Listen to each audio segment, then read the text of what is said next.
வணக்கங்க, நான் துரை பேசுகிறேன்.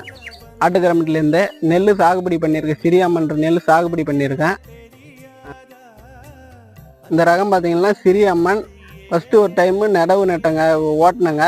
திரும்ப ஒரு 10 நாள் கழித்து திரும்ப இன்னொரு சிங்கிள் ஓட்டி நடவு பண்ணுறதுக்கு முன்னாடி டிஏபி ஒரு மூட்டை, ஜின்சல்பேட்டு ஒரு 10 கிலோ போட்டு நடவு பண்ணங்க. ஜின்சல்பேட்டு ஒரு ஏக்கருக்கு 10 கிலோ போட்டு நடவு பண்ணங்க. டிஏபி போட்டங்க. திரும்ப களை எடுக்கிறதுக்குள்ளே பார்த்தீங்கன்னா களை எடுக்கிறதுக்கு முன்னே ஒரு மூட்டை 16க்கு 16 ஒரு 10 கிலோ பக்கெட் உரம் போட்டங்க. நடவு செஞ்சு ஒரு மாதம் கழித்து இதை போட்டங்க. 16க்கு 16 ஒரு மூட்டை 10 கிலோ பக்கெட் உரம் போட்டங்க. இலை சுருட்டு புழு விழுந்துச்சுங்க. அதுக்கப்புறம் ஒரு மருந்து அடிச்சுது, அது சரியாயிடுச்சு. இது மொத்தம் பார்த்தீங்கன்னா 120 நாளுங்க, 90 நாள் ஆயிடுச்சு. போன வருஷம் இதை பண்ணங்க. சாப்பாட்டுக்கு நல்லா இருக்குது, சன்னமாக இருக்குது. நன்றி.